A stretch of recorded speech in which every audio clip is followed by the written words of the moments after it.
Welcome to Good Dates Gone Bad. I'm your host, Lee, and this is my guest. I'm Steven. How are you?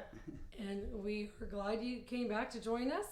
Today we're going to be sharing a story that he has, and then also we're going to be reading a story from the book. This time it'll be from Volume 2. Again, you can buy the books on Amazon or at barnesandnoble.com. And hope you like the show. Okay, so let's hear about, first of all, tell me, what is a good date to you? A good date to me is fun. Somebody that you can have a good time with. You know, Yeah. I mean, it's hard when you meet somebody. Obviously, you pick out something that you have in common, or there's attraction there. Yeah. But ultimately, at the end of the day, you got to have a good time together. So You do. regardless of what somebody looks like or how they are, if you can't have fun with them, I mean, what's the point? Exactly. What's the point? So, and that's how, dating in my earlier years, I tried to make dates as fun as possible. Mm-hmm. One of the things I always tried to do is, if you saw the movie Naked Gun, how he took Yes. that date and they did everything. They rode bikes, or horseback riding, they got tattoos, all this stuff. Mm-hmm. So when I would structure dates that I was responsible for structuring, I would try to make it multi-scenes, multi-activities. So So Naked Gun really formed your adult dating. My dating prowess. Okay.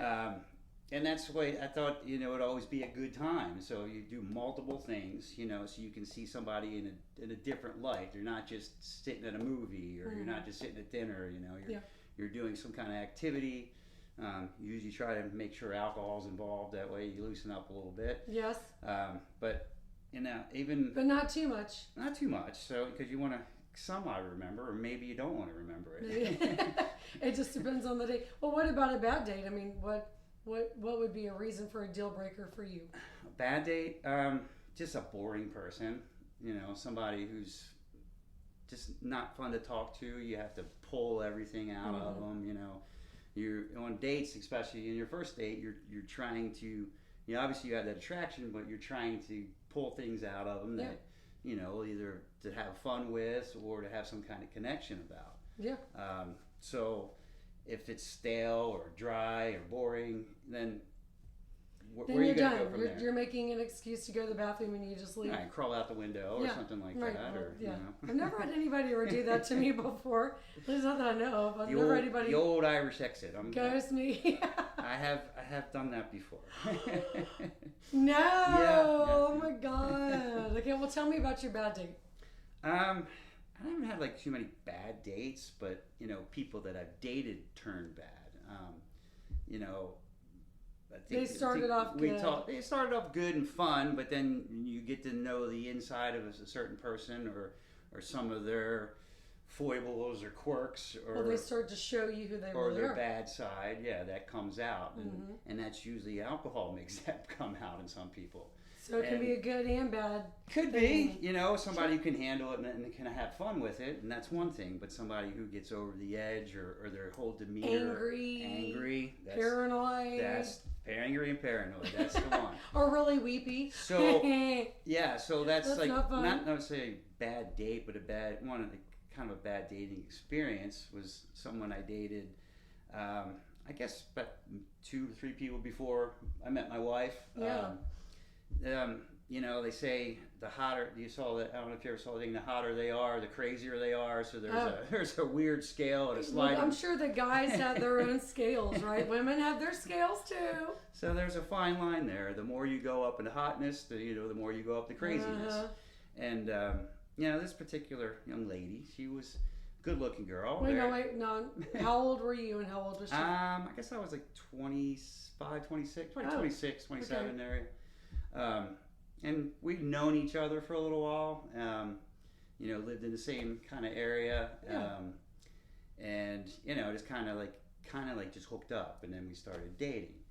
And at the beginning, add alcohol to her, it was fun. But after a while, you get the paranoia, the jealousy, the craziness. Not even being, I'm not really a dog, so I wouldn't really step out on or anything like that. But just being out, and if somebody paid attention to me, or I'm joking with somebody else, or just having a conversation, it reared its ugly head with this one. Sure. So after like, a few months, and we only dated like 3 or 4 months, but that's the cutoff time, isn't it? Kind of. When I've you said make that this in decision. an episode before. Yeah. 3 months, if you want to keep dating this Sure. person, because you're usually going to, if you start dating someone, you're going to hang out once a week, especially at the beginning, because you're going to be excited and you're going to be like, oh, I want to hang out with this person Right. It's more new often. and Let's hang out. fresh Let's hang out at your house. You come to my house. We'll go to a friend's house. We'll go to dinner. We'll go to the movie. And towards the end, you might dare to go on a trip together, and that's usually the death of the relationship. Yeah, it right? can make or break a lot of So things. 3 months is usually, women have their periods, Yeah, all kinds of ups and downs. And you start to learn a little more about A little their bit more background. about their background. And a little Same more with the about guy. their bad habits. And their baggage. Yeah, exactly. Okay, illegitimate children. You find out about all kinds of things. You should meet all mine. So, like 3-4 months. the comes alcohol, around. it's just you just turn crazy and be jealous and mean and things like that. So, I basically brought it to out saying, hey, you can't be drinking around me anymore if you're going to act like that. If you can handle that, and we can still see each other, but I don't want you. Was she being rude to you and your friends? Just loud, obnoxious, mean, get really jealous. If I said thank you to the waitress, and it became an issue. Would you go home with her? I'm like, no, I thank her for bringing me a drink. So this went on, and well, you can say thank you by rubbing a butt, or you can say thank you. Or pinching a nipple, whatever it takes. So after that a while, could go either way too. This is true. How's your father, right? So I just got over with it. I was done. So I think it took me about 20 takes to break up with her. Like, we're done. I don't see you anymore. And then she showed back up. But y'all weren't living together. She would just show we back weren't up living at your together. house. Yeah, we were not living together. It was just like we 3-4 lived months. close, so she would. But she just show up. Come over or hang out with my friends. That's around how you me. get back in. Right. You get back in through the friends. Or like when a friend was doing something, like for this one particular situation, one of my good friends was moving, and he would much rather have me help him move, but she inserted herself, and I said, well, if she's going to be there, then I'm not helping. Then you're like, bitch, why don't you clean while you're here? Exactly. So, after many attempts to say it's over, we're done, and she didn't accept it, and I guess we were out one night, and, in a group, and she was there, and I finally just said, hey, I'll be back. I'm going to the bathroom. And I went out the back, got my car, and drove home. You did the Irish exit. So, and then she called me, I think it was 90 times in an hour, and I wouldn't answer. And that's definitely a turn off. Sure, that's psychotic. Yeah. That's scary. But you never thought to call, like, the police? Or... Nah, if it got to that, I can take care of myself. I don't want. I don't want to get physical with a woman. You were just thinking she's. I was thinking this will blow over, or at least I can lock my door. But at the time, I lived in a house with a couple other roommates, my friends of mine, and I lived in like the master bedroom, and it had these French doors that went off the back of the house. So I came home after ditching her there at the bar, and I came home and went to bed. So a few hours later, I just felt this weird stare. Felt something wrong, and I look up, and she's just standing there outside the French door. Oh my God! So she climbed up the balcony to the second level. Well, no, I was on the ground level, but she stepped out. Had to go around the house, and over a fence because the gate was locked. So she was like breaking and entering. More or less, yeah. But well, then she did anything. break in. Then she broke, I wouldn't let her in. Like, go the hell away. And then she just ended up pushing through the door and coming in. Oh my God! And I'm like, you have to leave. I don't want you here. We got this. We're done here, And so she started throwing things at me, and she picked up this metal picture frame and threw it right at my face. I ducked, and the thing went into the wall like a few inches into the drywall. That's which not would have cool. killed me. And so or really hurt you. Well, yeah. So I had to politely escort her out the front door, deadbolt everything, lock, and Fatal say, "Look, attraction." We're done here." I feel sorry for her because it's always something not right upstairs, but yeah, I she don't tried to around, kill you. I don't want to be around that, and I don't want to be murdered. No. I got into a dating situation to have fun and be with somebody, but Yeah, that was a little frightening. That is really scary. Because then she still kept lurking around, trying to like be out on the peripheral. See, I would have gotten a restraining order. Yeah, I wasn't like scared. No, for she my needs life, to stop because if she does that with you, then she'll do more with somebody else because she'll get away with it. See, she's getting away with all that. So the problem is that, it's like fatal attraction. Yeah, and it manifests in more and more. And the next thing you know, she's trying. I mean, she threw that at you. It could have really hurt you. Well, it could have killed you. Yeah, for sure.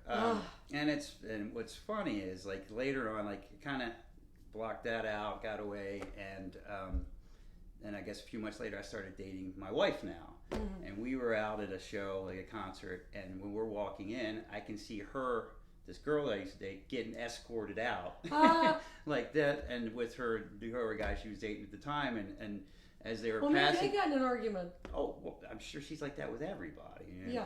Poor thing. But as she's walking out, she sees me, and I see her, and my then girlfriend, my now wife, and I just said out loud right in front of him, "Look at this poor son of a bitch," referring to the guy that she had to be with because, he was probably trying to have a nice time, and she got drunk and out of control. And oh my God. Yeah. So but have you seen her since? No.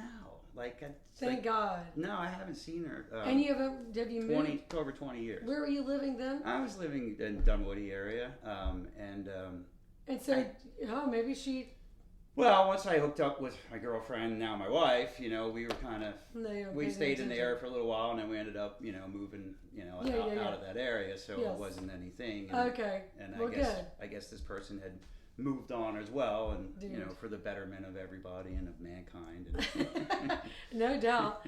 Well, we can read a story if you want to. Are you feeling like reading a story? I can read a story if you like. So we're going to read from the second volume, and thank you for sharing your story, by the way. But it's the very first one, and it's called The Cheerleader. Okay. And I actually got this story from when I used to work at another office. And it was a patient, and he gave me this story. And I went on one date with this person, and he told me this story, and I realized too much melodrama, and I never went on another date with him again. That was my good date gone bad. But he had a good date gone bad that he shared with me. So Steve's going to read it. Okay, here we go. Many moons ago, a man was in a Houston airport when he met a young hottie named Jan. He really wasn't into her at first because she was a spunky, pep squatty type, but kept talking to him. He began to notice her beautiful violet eyes and asked her for her number and called her once he got home.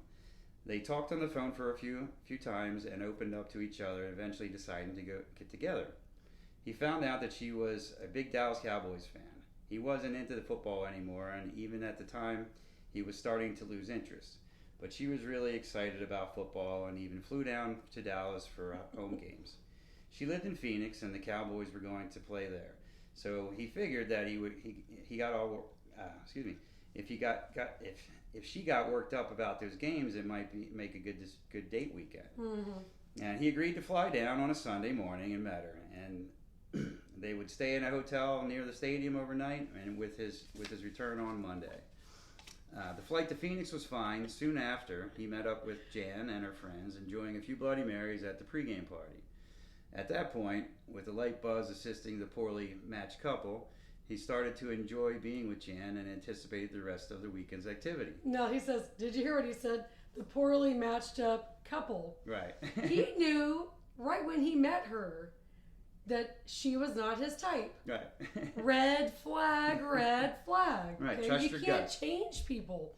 But what does he do? Well, you He get a thinks little he's going to liquored get up and you deal laid. with it. And so he's thinking, she's attractive, and so we're going to have a weekend out of it. He doesn't even watch football anymore.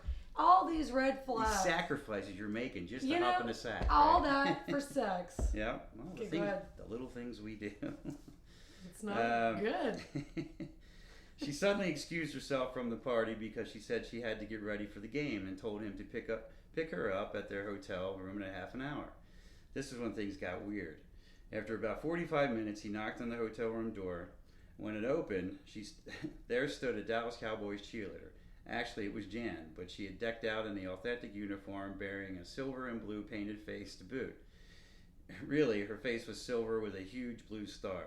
He realized some guys might find this incredibly cool, and even he in a private situation would appreciate a woman dressing up. But he was not even close to being dressed in this manner, and there was no freaking way he was going to take her out in front of 100,000 people. He probably that. Didn't even have a jersey on, right? He probably just had regular guy clothes, and she's totally decked out like a Halloween costume. That's kind of like this chick that I was dating. She was huge, like, tried to be like into sports more than she really was because she thought that impressed guys. And I love sports. I mean, I'm still an athlete. I still play ball, and I've played my whole life, and I wear my regular clothes to games. I don't wear jerseys or anything like that. I mean, but have you ever, like, I'm a Seminoles fan. Have you ever seen like the garnet and gold kids with the glitter? Oh yeah. Could you imagine going to meet with someone and they're like, "Oh, let me go get changed," and you meet them at the door and they're completely covered. I mean, you can't even like hug them because you're just covered and all this stuff. He couldn't even kiss her without wearing her makeup. So she's totally off limits right now. Maybe that was part of the plan. He just totally got... Or some people, they're so into something, or they think they're so into it, they don't even think about the consequences of other people or the effect it's going to have. And he's realizing now, oh my God. Who's this broad and where'd she come from? So let's see what else he says. Where were we here?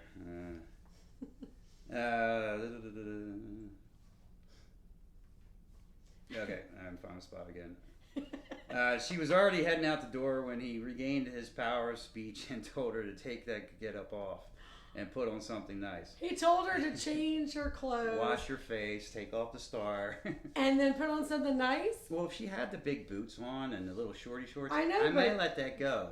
That's what I'm saying. He said he wouldn't mind seeing that, but you're not going to ask her to change after she's put all this crap on. There's no way. So, well, I don't want to like I'm kissing Paul Stanley with the star on her eye, and Yeah, he's like, I can't walk next to you, lady. Okay, so let's see what she says. All right, well, she got defensive, claiming she was a real fan and always dressed up for the game because she loved it. So he compromised and said she could wear the makeup or the dress, but not both. She changed out of her cheerleading outfit and went with a face painting, which sucked because he knew it would get all over him by the end of the night. So, yeah, if he's lucky at this point. I would request the opposite. Keep the outfit, wash the face. Agreed. No.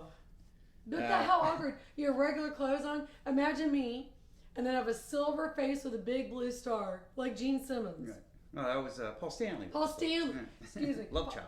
Yes. Dude. No. I know stuff. Once they arrived at the game, they located her friends, who, sure enough, were all dressed up too. She started complaining and crying to them how he didn't let her wear her complete costume. He ignored her and tried to have a good time anyway. After the game ended, Jan and her girlfriends wanted him to take her to a club downtown. He hadn't realized this was a strip club where the players go after the games. Normally, he didn't mind strip clubs, but Jan's friends were all hitting on all the players, giving them lap dances. Oh my God. So these girls were giving those guys lap dances. Right, they're groupies.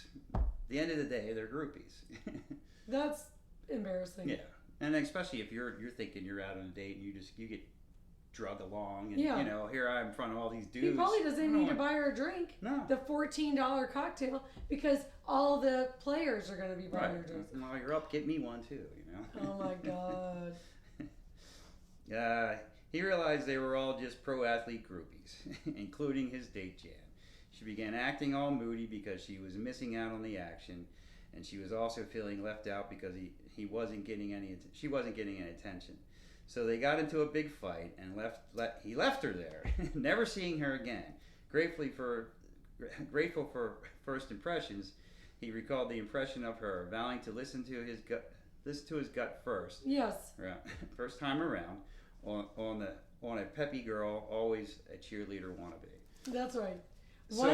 Once a peppy girl, always a cheerleader wannabe, or something like that. Right. Yeah, he should have listened to his gut. Well, you should listen to his gut, and it's sketchy when if a girl's a groupie, like kind of that, because you don't. I mean, if they take it that far, you don't know what they're going to do. But maybe she thought that he played football or was somebody. I don't know. I've seen the guy. He didn't necessarily look like. I don't know if he looked like a football player. Right. He was kind of big, but I don't know if he looked like a football player. But anyway, that was her. That was his problem. He should have listened to his gut. But Thank you for sharing your story. Absolutely. And Appreciate being here. I appreciate you reading that one from the book, and hopefully everybody enjoyed that story. Yeah. And be sure to like and subscribe the video, and stay tuned for more Good Dates Gone Bad. Here, cheers. Trust your gut. That's right. Cheers. Yeah. Cheers to you. Yay.